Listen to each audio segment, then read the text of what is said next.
waktu itu tidak seperti Netflix ataupun YouTube yang bisa diputar kembali dan ditonton kembali. Replay. Ya. Bareng.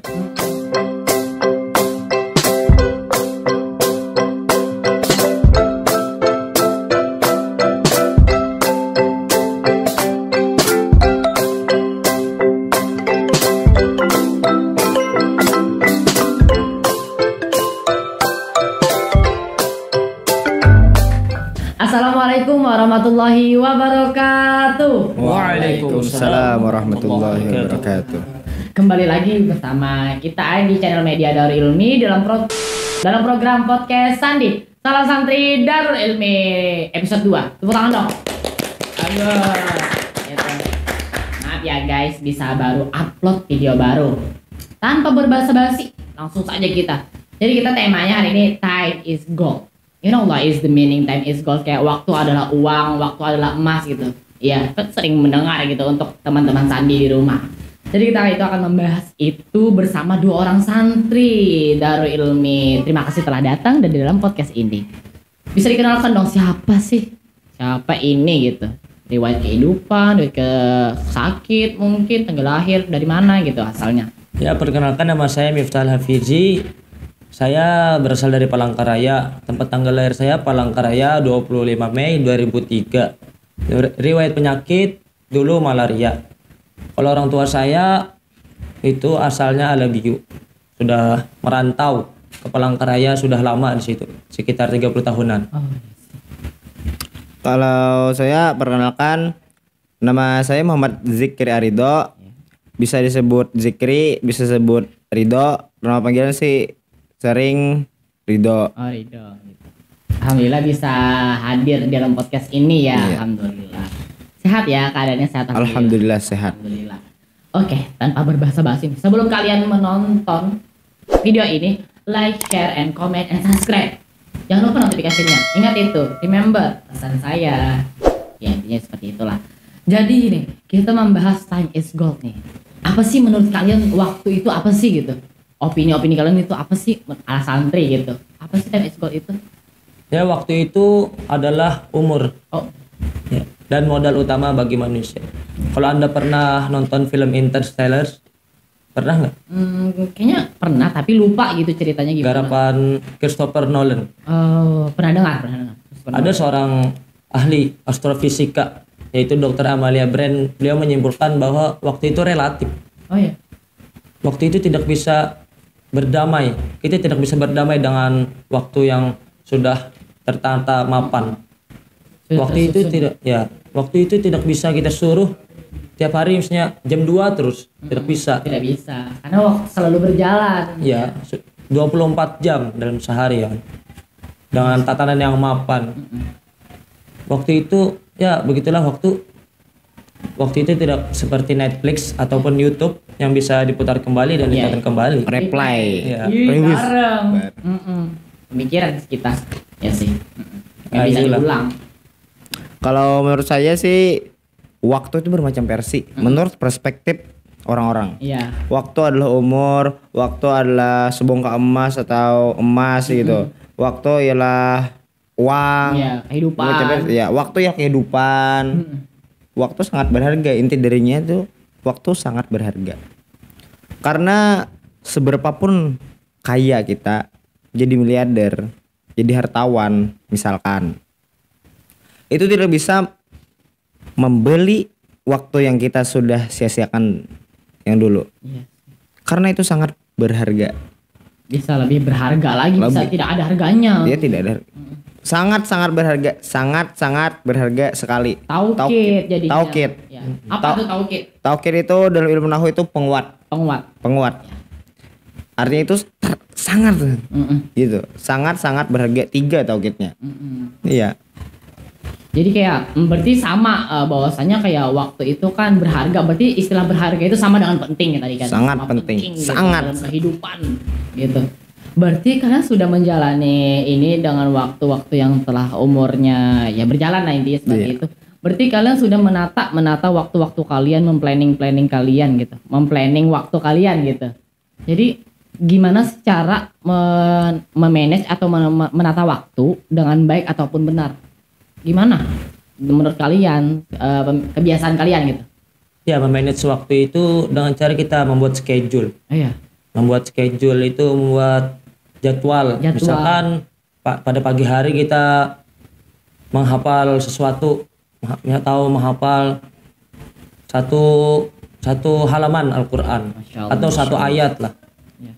Kalau kita tidak melakukannya, hukumkan kita sendiri. Misalkan ya bersih-bersih lantai kah. Iya. Jadi Ya. supaya nggak terbuang aja waktu Ya. itu kan ya. Buat schedule itu. Ya. Schedule. Kalau dalam planning waktu gitu itu dari kesadaran sendiri pertama. Iya sih. Kita sih harus punya tujuan untuk ini, tujuan untuk ini. Jadi kita harus tertata rapi. Jadi kalau tujuannya ini, sistemnya ini. Dalam waktu ini aku harus ini. Iya, misalnya. di jam Gitu. segini, Jam segini nggawe ini. gawe ini. Tapi kan Itu- kayak nggak selalu apa sih namanya itu? Sesuai Ya sesuai alur gitu Iya, kan, sesuai kayak alur. kehendak kita tuh pasti ada halangan-halangan. Itu gimana cara menghadapinya? menghadapinya lah. Sulit sih. Itu sulit menghadapinya. Tapi kita harus dihadapi Iya. dengan usaha. Harus selalu semangat. Selalu semangat gitu. Misalkan kita malasnya gitu. Malas. Ngeluh kan, ngeluh kita Bosan ini. gitu. Iya. Baru sudah tertata, kita udah jam segini, waktunya ini. Malas sekali ya. Malas sekali gitu. Yang itu harus kita lawan bermacam versi. Bisa dari nasihat, Iya. bisa nasihat itu bermacam-macam, dari lisan, dari perkataan orang zaman dulu melalui buku gitu. Kita sering kan membaca motivasi itu langsung kayak dapat hidayah Iya, gitu. iya. Dapat Pencerahan nih. gitu. pencerahan kita langsung kan baru macam mungkin selama ini yang kita kerja sia-sia aja gitu. Sering kita kan gitu. Berarti Kayak kesadaran diri aja. Kesadaran diri. Sekalipun motivasi itu banyak 1001 kata mutiara misalkan. 1001 kata mutiara. Seperti judul lagu, judul buku. Ibu Gitu. kok 1001 malam. Oh iya, 1001 malam. Apa tuh? Ada kisah-kisah 1001 malam itu raja siapa gitu kan. Lupa. Wah, masalah Muhammad. Allahumma sholli wa sallim alaihi. Kira ingat. Jadi 1001 motivasi itu tidak ada gunanya jikalau tidak ada kesadaran diri. Iya. Kita itu. Jadi intinya harus sadar diri aja. Sadar gitu, diri aja. introspeksi diri. Apakah sendiri ini sudah bisa memanage waktu dengan baik? Apakah sudah tertutur dengan rapi gitu? Pasti ada sesuatu hal yang bisa membuat kalian dalam memanage waktu itu kan nggak selalu lancar. Pasti ada gagalnya tuh. Pernah nggak sih mengalami kegagalan dalam memanage waktu gitu? ya pernah ya. Pasti pernah itu. Pasti. Tapi cara menghadapi kegagalan atau selalu males-malesan kita dalam hidup, Mager itu. Mager, malas malas gerak. Agak segerak. ya kita dengar nasihat tadi ataupun dengarkan kisah-kisah. Kalau di dalam kitab Qimatul Zaman karangan Syekh Abdul Fattah Abu Ghuddah, banyak di dalam kitab tersebut kisah-kisah ulama yang memanfaatkan waktunya, begitu sangat menghargai waktunya, seperti Al-Imam Al-Baqilani yang dimana beliau tidak tidur malam sebelum menyelesaikan kitab sebelum menyelesaikan 35 lembar menulis. Iya. Ada Al-Imam Ibn Asakir yang dimana beliau itu banyak mengarang kitab sebanyak 80 karya kitab, dan beliau ada kitab paling fenomenal yaitu kitab Tarikh Ad-Dimashq yang berjilid 37 jilid. Ada juga 37 jilid. ya Banyak itu. Banyak banget. Yang itu aja tuh 2 3 8. 8 jilid. Ini 37 37. Bayangin panjangnya seperti ini. Gimana tuh cara bacanya? Ya ada lah, pasti ada. Orang yang membuat pasti ada yang bisa membacanya gitu. Nah, ya itulah memanfaatkan waktu itu. Memanfaatkan waktu sangatlah penting gitu, sangatlah berharga gitu. Berarti apakah ada gitu waktu yang kayak apa sih namanya? Waktu yang kayak penting yang ini sangat digunakan nih, rugi nih karena digunakan waktu ini, apakah ada gitu untuk menghafal atau belajar di luar jam pembelajaran yang pastinya? Apakah ada? Ya pasti ada. Oh ya pasti ada. Di Apa waktu tuh? sore mungkin habis asar kan kosong. Oh iya, waktu luang ya. Bisa Menggunakan waktu dengan sebaiknya kan. Setelah asar itu kan apa? Itu nggak ada jadwal. Paling kalau bosan atau jenuh kita main bola Main gitu. bola, Iya. hobi ya, Hobi main menghilangkan bola. kebosanan Menghilangkan kebosanan. gitu. Hmm. Tapi kalau waktu yang bagus atau enak buat hafal gitu kan sering kita habis subuh. Habis subuh sebelum makan gitu. Sekalipun dapat sedikit menghafalnya tapi itu lengket itu di Oh otak. iya, karena masih fresh gitu. Fresh ya. Jadi kayak nancep nih di kepala gitu. Iya sih, jadi kayak luar biasa aja gitu untuk kayak masalah waktu ini gitu. Jadi sebelum itu apakah ada seseorang ataupun dari orang tua, guru-guru terdekat yang telah mengajari kalian, apakah ada sebuah motivasi yang bisa membuat kalian yang kayak manage waktu itu sangatlah penting dan berharga, dan cara manage waktu dengan baik itu? Apakah ada motivasi dari orang-orang terdekat? Ya kalau saya motivasi itu kan dengan cara membaca kisah-kisah tadi. Kisah-kisah ada ulama yang ketika bulan Ramadan beliau membaca Al-Quran. Ada yang 7 hari 7 malam 1 kali hatam, ada yang 5 hari 5 malam 1 kali hatam, bahkan ada yang 1 hari 1 malam 1 kali hatam membaca Masya Al-Quran. Allah. Gimana tuh Luar bagi waktunya? Ya karena saya pernah mendengar kata-katanya seperti ini. Kalau orang memanfaatkan waktunya dengan melakukan hal kebaikan, maka waktu itu akan terasa lama. Padahal waktu itu baru 5 menit. Oh iya. Terasa 1 jam. Makanya jangan sampai kita Membuang-buang waktu. ya, lalai. Iya, lalai. Iya sih, karena kayak apa sih namanya itu, melakukan sebuah kebaikan gitu. Kita pasti kayak terasa lama kan. lama. Tapi kalau kayak melakukan sebuah kayak apa sih namanya, hal yang merugikan, kayak contohnya bukannya kayak gibah ya contohnya kan, itu hal yang ya patut diwajari lah gitu. Iya itu. Itu kayak ini tanpa disadari nih, oh sudah sejam nih, sudah 3 jam gitu. Padahal kayak baru-baru aja gibah gitu kan. Tapi jangan dicontoh ya guys, gibah itu nggak baik. Nggak baik. Nggak baik. Kalau saya itu yang memotivasi saya dalam manage waktu Iya. itu orang tua. Orang tua itu ibu sering bilang benar-benar sekolah, jaga pola makan, Iya. jaga kesehatan, gunakan waktu yang baik, atur waktu. Iya ibu. Mm-mm. Sering gitu. Karena yang memperhatikan seperti itu cuma ibu aja. Ya ibu, orang tua, Orang tua. orang-orang tersayang. Orang gitu. tersayang. Iya sih. Atur waktu dengan sebaik mungkin. Itu Jadi sering. kayak dorongan motivasi itu sangat berpengaruh juga gitu Sangat berpengaruh bagi itu. orangnya, humannya gitu. Itu kan masalah kayak gitu itu dari hati, Ya, mental. hati, mental. Kan presidennya anggota badan ialah hati. Jikalau hati sakit maka semuanya akan sakit. Ini keren, dari Gitu mana tuh dapatnya ya?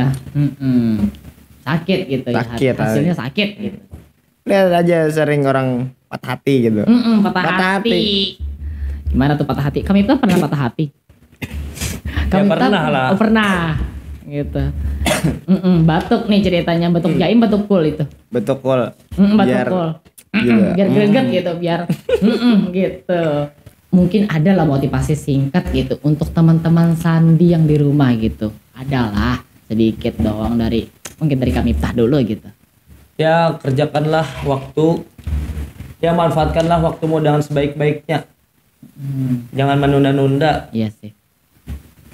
Itu saja. Oh itu aja, singkat ya, karena singkat. Singkat. Iya. Kalau saya ini agak banyak sih. Iya silakan. Remang-remang di dalam otak itu. Ini. Iya. Keluarin aku Iya, gitu. Kata-katanya. Ya silakan. Katanya gini, waktu terlalu lambat bagi orang yang menunggu, waktu terlalu lama bagi orang yang sakit, dan waktu terlalu singkat bagi orang yang berbahagia. Gimana tuh? Singkat kan? Kalau rame gitu nggak terasa. Oh, iya. Singkat. Terus waktu selalu berjalan dan masa lalu tidak mungkin kembali lagi. Belajarlah menghargai waktu, gunakanlah kesempatan untuk berbuat kebaikan, bijaksana dalam mengambil langkah. Jadi Terima kayak itu harus penting gitu cara kita menata waktu, menyusun waktu ya. Karena waktu itu sangat penting. Intinya dalam topik pembicaraan ini adalah very very important is time gitu. Sangat penting gitu. Taukid very gitu. Sangat kayak karena kayak kehidupan itu tidak akan pernah lepas dengan waktu. Ya kan? Semua tunduk pada waktunya. Iya. Tapi kita sekira apa nih sadar gitu bahwasanya waktu itu apa sih namanya? Maaf. Ya mungkin sudah kayak nggak terasa gitu ya. Jadi kita closing aja gitu karena lama-lama takutnya bosan gitu. Karena sudah kayak gitu. Ya you know lah kebosanan gitu. Jadi saya tim host. Saya selaku host dan narasumber tim produksi tim kreatif. Mohon maaf lahir dan batin jadinya lagi. Maaf ya, karena dekat-dekat Ramadan nih, nuansa-nuansa Ramadan, jadi mohon maaf lahir dan batin gitu. Mohon maaf lahir dan batin sebelumnya ya, takutnya ada salah gitu. Jadi saya narasumber tim produksi tim kreatif mohon maaf apabila ada kesalahan gitu intinya. Jadi penutupnya adalah podcast Sandi. Salam santri Darul Ilmi. Assalamualaikum warahmatullahi wabarakatuh.